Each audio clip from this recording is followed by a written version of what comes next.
Hi guys review of 23 ఈ movie 2 hours 13 minutes తో prime videos లో స్ట్రీమ్ అవుతుంది. అవుట్ ఆఫ్ ఇండియా గైస్, అంటే మన ఇండియాలో ఈ మూవీ అవైలబుల్ గా లేదు గైస్. ఎందుకంటే ఈ మూవీని స్ట్రీమ్ చేస్తే కేసెస్ అవుతాయి అనేసి మన ఇండియాలో స్ట్రీమ్ చేయట్లేదు. ఇంకా వీడియోకి ఒక చిన్న లైక్ కొట్టండి గైస్, మనకు కొంచెం సపోర్ట్ గా ఉంటుంది.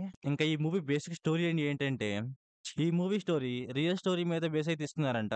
1941 అండ్ 1947 లో జరిగిన రియల్ ఇన్సిడెంట్స్ ని మనకి ఈ మూవీలో చూపిస్తారు గైస్. ఎలా చూపించారు, ఏం చూపించారు అని మనం మూవీలో చూస్తాం. ఇంకా ఈ మూవీ ఎలా ఉందంటే, ఫస్ట్ హాఫ్ బాగుంది గైస్, సెకండ్ హాఫ్ చాలా బాగుంది. ఇంకా ఈ మూవీ ఫ్యామిలీతో చూడొచ్చా అంటే ఒకే ఒక సీన్ డిస్టర్బ్ చేస్తుంది గైస్, అది తప్ప ఇంకా అంతా చూడొచ్చు.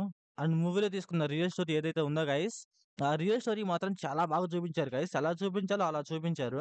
అసలు మూవీలో క్రైమ్ ఏంటి, ఆ డీటెయిలింగ్ కూడా చాలా అంటే చాలా బాగా చూపించారు గైస్. ఇంకా మూవీలో సెట్స్ ఉంటాయి, వరల్డ్ ట్రఫ్ విలేజ్ సెట్స్ ఉంటాయి, అవి కూడా చాలా బాగా వేశారు గైస్. మనకి ఎక్కడ లో ఫీల్ కాదనమాట.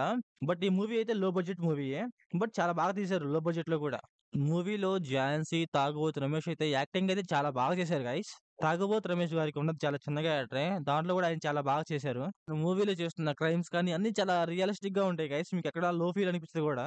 ఇంకా మూవీలో స్క్రీన్ ప్లే అండ్ డైరెక్షన్ కూడా చాలా బాగుంటాయి. ఇంకా మూవీలో ఎమోషన్ కూడా ట్రై చేశారు, వర్కౌట్ అవుతుంది కొన్ని కొన్ని సీన్స్ లో మనకి. ఇంకా ఈ మూవీ మొత్తం చుండూరు, చిలకలూరిపేట ఆ ఏరియాస్ లోనే జరుగుతూ ఉంటుంది గైస్. అండ్ క్లైమాక్స్ అయితే మనం ఖచ్చితంగా ఎమోషనల్ అయిపోతాం గైస్. క్లైమాక్స్ అయితే అంత బాగుంటుంది. క్లైమాక్స్ అవ్వగానే మనకు ఒక మంచి ఫీలింగ్ వస్తది, అబ్బా మంచి మూవీ చూసాను రా అనేసి. నేనైతే ఈ మూవీ చూడండి అని రికమెండ్ చేస్తాను, ఖచ్చితంగా చూడండి, ట్రై చేయండి.